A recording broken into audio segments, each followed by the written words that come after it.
Welcome back, my dear students. Welcome back to my online contract and account subject. And already I have started unit number 3, that is for tendering, and I have discussed few topics in this unit. And today I am going to start a new topic, that is time limit. Okay, students. Now, what is time limit? একটা জিনিস মাথায় রাখবি, যখন tendering করা হয় তখন যে কোনো কাজই হোক, কাজটা ফিনিশ করবার জন্য একটা পার্টিকুলার টাইম বেঁধে দেওয়া হয়। ওকে, আদারওয়াইজ যদি এটা মেনশন না করা থাকে টেন্ডারিংয়ে বা নোটিশে, তখন কিন্তু এটা কিন্তু কাজটা ডিলে হতে পারে। Okay, one thing you should keep mind always, যে তোকে যা কিছু করতে হবে উইথ ডকুমেন্টেশন। বারবার করে বলছি, ডকুমেন্টেশন ছাড়া গভর্নমেন্টে কোনো কাজ হয় না। সুতরাং যে কোনো জিনিসই কোনো কন্ট্রাক্টরকে তুই জিজ্ঞেস করার আগে বা বলার আগে ওটা যদি ডকুমেন্টেড না থাকে, you cannot say that. Okay, and you cannot ask to do that contractor যে তোমাকে এই কাজটা করতে হবে until it was mentioned in tendering, okay, or notice. সুতরাং time limit that also be mentioned in tendering or notice inviting tender. Okay, because the civil engineering contracts specify the period of completion in one of the following methods. সেই মেথডগুলো কী কী?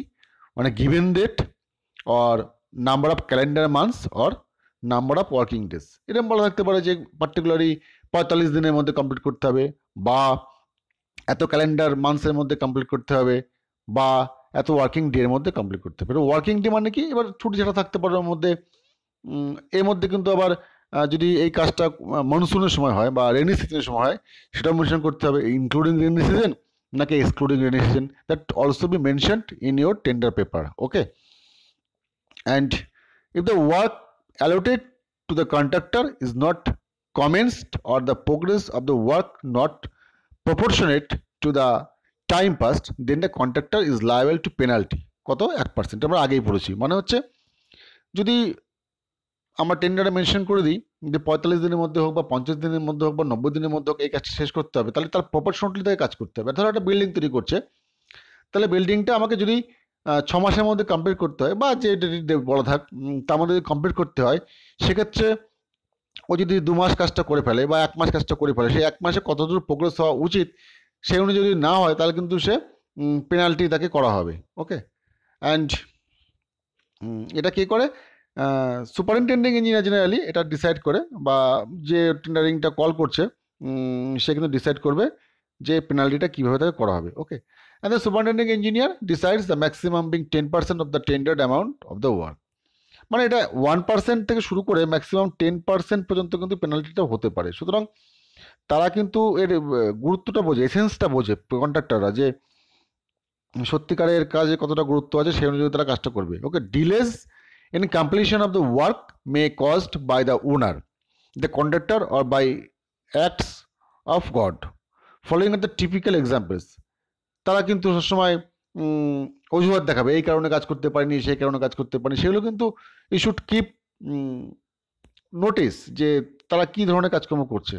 তা বলতে পারে bad weather conditions, তার জন্য কাজ delay হয়েছে। Dispute with local authority, অনেক সময় হয় না যে যেখানে কাজ করতে যাচ্ছে পাড়ার লোক কাজ করতে দিচ্ছে না, বা গ্রামে কোনো সমস্যা হচ্ছে কাজ করাতে, তো সেই কারণে কিন্তু যদি প্রবলেমগুলো থাকে, সেক্ষেত্রে কিন্তু দুজন মিলে, ওনার এবং কন্ট্রাক্টর দুজন মিলে কিন্তু প্রবলেমগুলো সলভ করতে হবে।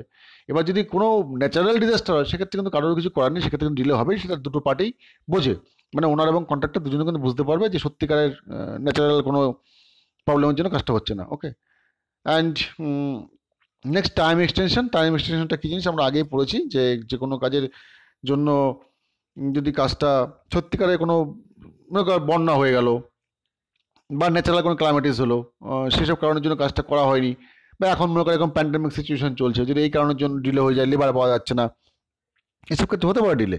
তাহলে এই টোটাল ব্যাপারটা দেখে ইনভেস্টিগেট করে সত্যিকারের কন্ট্রাক্টর যেটা বলছে সেটা সত্যি কিনা সেটা বোঝার পরেই কিন্তু ডিপার্টমেন্ট কিন্তু অথরিটি যে আছে তারা কিন্তু ডিসিশন নেবে সত্যিকারের সে টাইম এক্সটেনশনটা পাবে কিনা। এক্ষেত্রে কিন্তু কোনো পেনাল্টি করা হবে না। ওকে, যদি কোনো সত্যিকারের পার্টিকুলার রিজন থাকে ফর ডিলেইং, সেক্ষেত্রে কিন্তু তাই কোনো পেনাল্টি করা হবে না। Okay, and the executive engineer consider the request and verifies the reasoning given and maybe grant for extension of the reasonable grounds. তখন যদি কন্ট্রাক্টর প্রেয়ার করে যে আমাকে টাইমটা একটু এক্সটেন্ড করা হোক, বিকজ এই সমস্যাগুলো হচ্ছে, সেগুলো এক্সিকিউটিভ ইঞ্জিনিয়ার হোক বা বাকি যারা অথরিটি আছে তারা ইনভেস্টিগেট করে ডিসিশনটা জানিয়ে দেবে এবং সেক্ষেত্রে মানা হয়।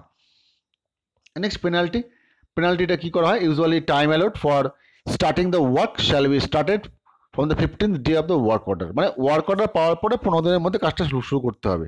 এখন তো বলাই থাকে যখন ওয়ার্ক অর্ডারটা দেওয়া হবে তখন ওয়ার্ক অর্ডারটা রিসিভ করা মানেই সে রিসিভিংয়ের ডেট থেকে 15 দিনের মধ্যে কাজটা স্টার্ট করতে হবে। Okay, and if the allotted work remains incomplete or the progress of the work is not proportion, মানে যেটাকে বলছিলাম আমি, যদি কাজটা প্রপোর্শনেটলি না এগোয়, ধর তো টোটাল টাইম বেঁধে দেওয়া আছে 3 মাস বা 4 মাস, তারা একটা বিল্ডিংয়ে কাজ করছে বা রোডে কাজ করছে, সেই অনুযায়ী কিন্তু তাকে প্রোগ্রেসটা করতে হবে। 2 মাসে এতটা, 1.5 মাসে এতটা, আগের থেকে কিন্তু ওগুলো ঠিক করে নেওয়া হয় এবং সেই অনুযায়ী কিন্তু কাজটা করা হয়। ওকে, and next defective materials and workmanship while executing construction of work. If any of work is found to be completed within the unsound or defective material and imperfect or unskilled workmanship, যেটা হতেই পারে, ও সব সময় খারাপ material দিয়ে কাজ করে বেরিয়ে গেল, বা আনস্কিল কোনো লেবারগুলো যা কোনো স্পেশালিটি নেই সেসব লেবার দিয়ে কাজ করা, কিন্তু সেসব ক্ষেত্রে কিন্তু কন্ট্রাক্টরকে যদি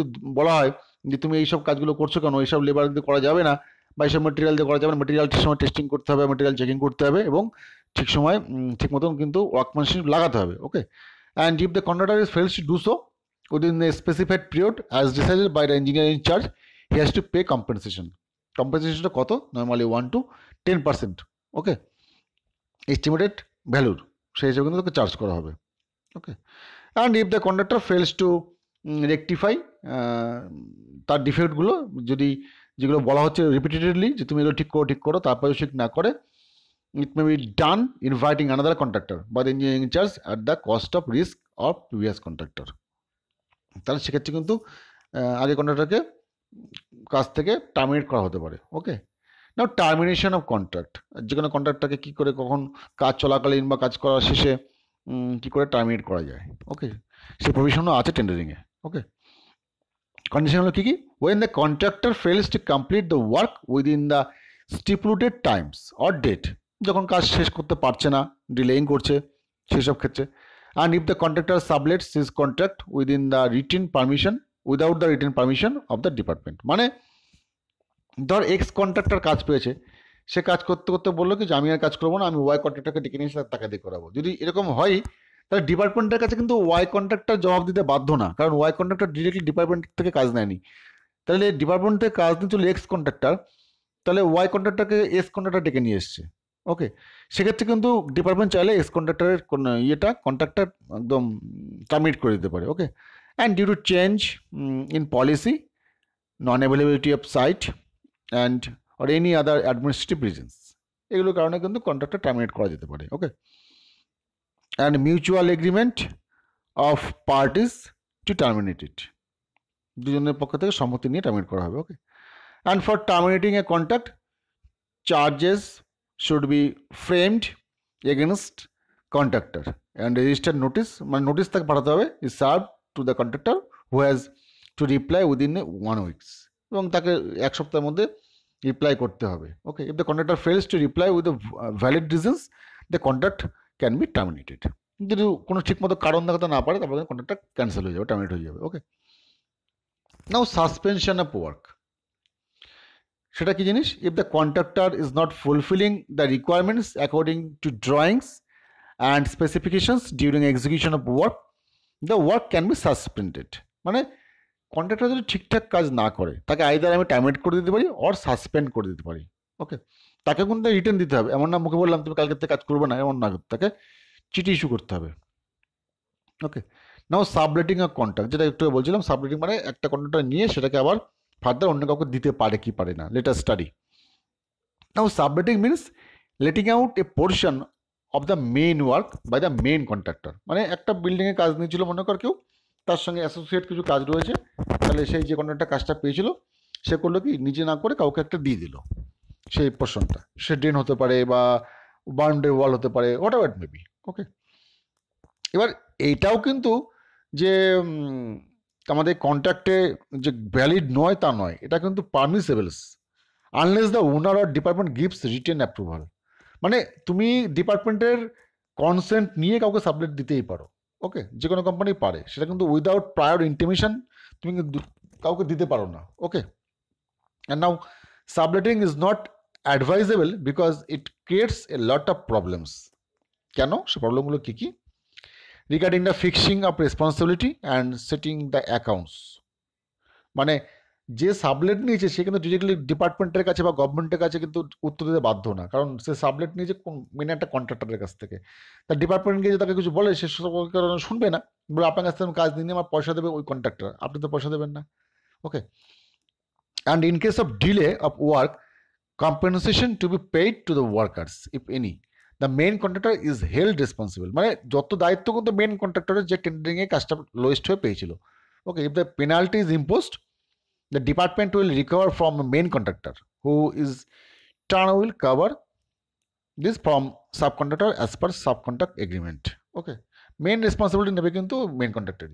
and in circumstances of sickness, financial difficulties of main contractor and the portion of work is of special nature, then subletting is desirable। মানে বলা হচ্ছে যদি অসুস্থ থাকে কেউ বা ফিনান্সিয়াল ডিফিকাল্টিস থাকে মেইন কন্ট্রাক্টরের, সেক্ষেত্রে কিন্তু একটা পোর্শন, যে পোর্শনটা মনে কর কিছু স্পেশালিস্ট কাজ রয়েছে, মনে কর একটা ওয়াটার লাইন রয়েছে বা পাইপ লাইন রয়েছে, সেটা কিন্তু পাইপ লাইনের কন্ট্রাক্টরকে দিয়েই করাতে হবে, বা ইলেকট্রিক্যাল কোনো কাজ রয়েছে, একটা টোটাল বিল্ডিংয়ের কাজ নিচ্ছিল কেউ উইথ ইলেকট্রিক্যাল, তখন সে কী করলো, সিভিল ওয়ার্কটা মেন কন্ট্রাক্টর করলো, আর ইলেকট্রিক্যাল ওয়ার্কের জন্য যে ইলেকট্রিক্যাল যে স্পেশালিস্ট লোক আছে তাকে ডেকে ইনস্টল করলো। এটা কিন্তু হতে পারে, এটা কিন্তু হয়, okay. And next extra item,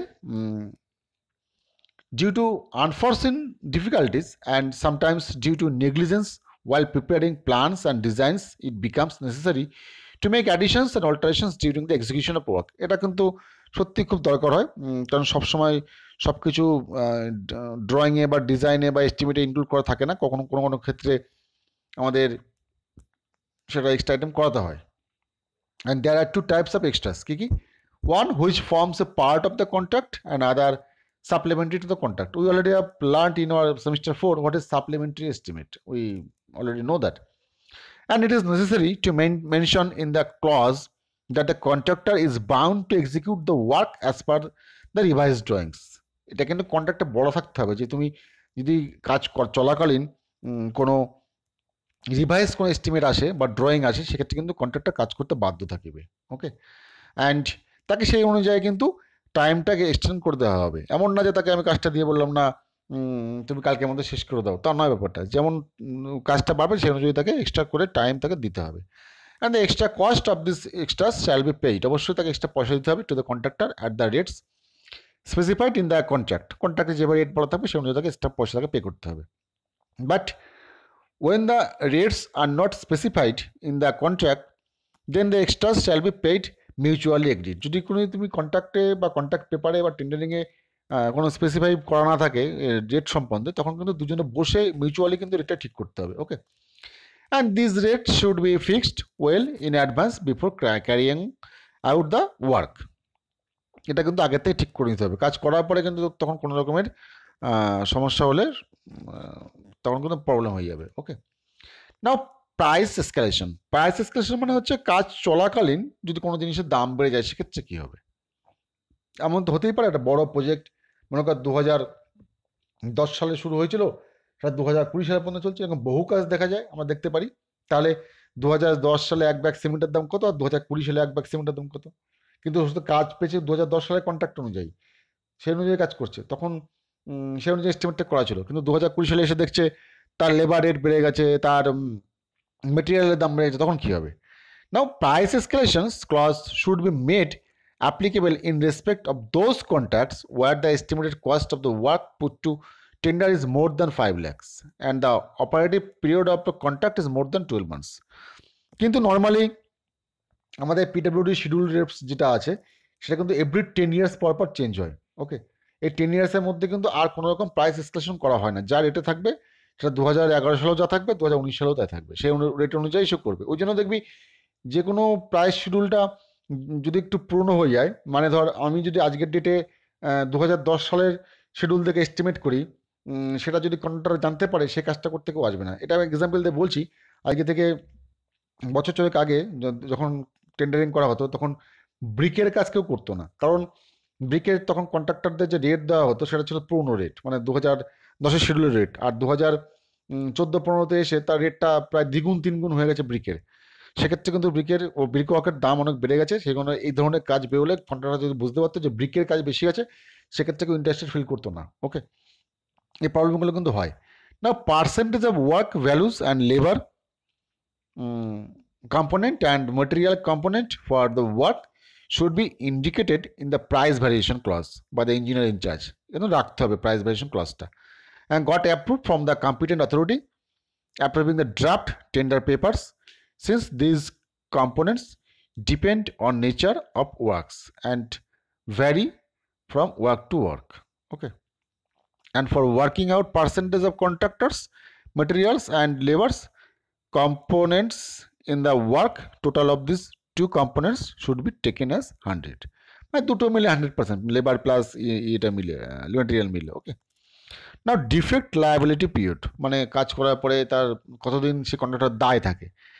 it is the period during which any defect in the work is noticed, মানে একটা কন্ট্রাক্টর যে কোনো কাজ হতে পারে, তার কাজ করার পরেই সে কাজটা কতদিন ভালো থাকবে বা কতদিন উইদাউট রিপেয়ারিং থাকবে, সেটা কিন্তু হচ্ছে defect liability period. Then contractor has to rectify this defect at his cost up to the satisfaction of the site engineer. মানে যদি ওই যে ডিফেক্ট লায়াবিলিটি পিরিয়ড, সেটা 1 বছর হতে পারে, 2 বছর হতে পারে, সেটা ডিপার্টমেন্টের এস্টিমেটের উপরে বা তার বাজেটের উপরে বা তার সে কীভাবে কাজ করেছিল কন্ট্রাক্টের উপরে। এবার কন্ট্রাক্টর ওই বছর পর্যন্ত বা ওই টাইম পিরিয়ড পর্যন্ত ওই স্ট্রাকচারটাই হোক বা ওই জিনিসটাই হোক ঠিক রাখার দায়িত্ব কন্ট্রাক্টরের। এর মধ্যে যদি খারাপ কিছু হয়, তাহলে কিন্তু সেটা রেকটিফাই করার দায় হচ্ছে কন্ট্রাক্টরের নিজের পয়সা খরচা করে। Okay, and the period is usually first monsoon season or 6 months after the virtually, যতক্ষণ ওরা কমপ্লিট করছে the work whichever is later. Okay, and if nothing is mentioned about the period, then the defect liability period is taken as 12 months after the date of virtual completion. যদি কিছু mention করা না থাকে, তাহলে কিন্তু ওটা ডিফল্টেড ধরা হয় 1 year কমপ্লিশনের। 1 year পর্যন্ত দায় হচ্ছে কন্ট্রাক্টরের। ওই জন্য দেখবে সিকিউরিটি মানিটা 1 বছর পরে ফেরত দেওয়া হয়। মানে যদি কোনো খারাপ কিছু হয় বা ডিফেক্ট হয়, সেক্ষেত্রে কিন্তু 1 বছরের মধ্যে যদি কিছু হয়, তখন কিন্তু টাকা থেকে তাকে কেটে দেওয়া হবে। ওকে, and even if the engineer in charge has failed to notice the bad workmanship till the building is completed, still the contractor is responsible for the same till the defect liability period is over. যদি contractor নাও engineer নাও দেখে, তাও কিন্তু করতে বাধ্য থাকবে। ওকে, and the engineer in charge should assess the defects which may be due to কী হতে পারে, কারণ faulty planning and designing for which the contractor is not responsible. এমন হতে পারে যে ডিজাইনটাই ভুল ছিল, সেই কারণে সমস্যা হয়েছে, তখন কিন্তু দায় কন্ট্রাক্টরের উপর যাবে না। And faulty execution of work for which the contractor is not responsible. Okay, and contractor is responsible for the use of inferior materials and bad workmanship. এই খারাপ মেটেরিয়াল ইউজ করা বা লেবার ঠিকঠাক না ইউজ করা, এগুলোর জন্য কোনো কন্ট্রাক্টরের দাবি থাকবে। ওকে, and next liquidated damage. And liquidated damage টা কি জিনিস? This is an amount of compensation payable to the owner or department by a contractor due to delay construction. Construction ডিলের জন্য কিন্তু উল্টে তাকে খরচা দিতে হবে, মানে ক্ষতিপূরণ হিসাবে। and the damage consists sum of money which is as far as it practicable place the injured party in the same position and as if the contractor has been performed. ওকে, তাহলে যদি ডিলেইংয়ের জন্য কোনো সমস্যা হয়, বা সেক্ষেত্রে কিন্তু উল্টে কন্ট্রাক্টরকে কিন্তু পেমেন্ট করতে হবে ডিপার্টমেন্টকে। Okay, and the contractor shall pay to the owner or department the sum mentioned in the tender as liquidated damage. ওটা কিন্তু টেন্ডারে মেনশন করা থাকে যে লিকুইডেটেড ড্যামেজ কত পার্সেন্টেজ এস্টিমেটেড ভ্যালুর। ওকে, সে অনুযায়ী তাকে প্রতিদিন যে হিসাবটা করবে, প্রতিদিন যতদিন ডিলে হবে, বলা থাকে যদি মনে করে একদিনে আমি টোটাল এস্টিমেটেড ভ্যালুর 1% লিকুইড ড্যামেজ হিসেবে কেটে নেবো। যদি 10 দিন ড্যামেজ করে, 10 দিন কেটে নেওয়া হবে, 10 দিনের পয়সা 10%।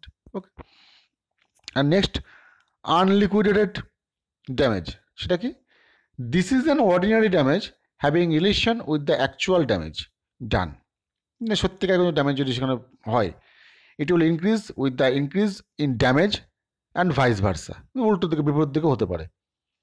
Due to accidents of one labor, other labor also helps him to provide medical facility and their man hours are lost in example of unliquidated damage. মানে কাজে ডিলে হচ্ছে মনে কর যে কোনো কনস্ট্রাকশন ফার্মেই হোক বা প্রাইভেট কোম্পানিতেই হোক, দেখবি একটা লেবারে যদি লেগে আঘাত লাগে বা সে মারা যায় সাইটে, সেক্ষেত্রে কিন্তু সব লেবাররা কাজ বন্ধ করে স্ট্রাইক করে দেয়। তাহলে একটা জায়গাতে মনে কর যদি 1000 বা 2000 লেবার কাজ করে, যদি 2000 লেবার 1 ঘন্টার জন্য কাজ বন্ধ করে দেওয়া হয়, তাহলে 2000 ম্যান আওয়ার কিন্তু নষ্ট হলো। এগুলো কিন্তু মাথা রাখতে হবে কাজ করার সময়। This is called unliquidated damage, মানে ডিরেক্টলি নয়, ইনডিরেক্টলি কিন্তু ড্যামেজ করলো। Okay, this is unliquidated damage. So student, today up to this, and next day I will discuss about procedure of filling tender. Okay, and thank you students, thank you for watching my video. Thank you.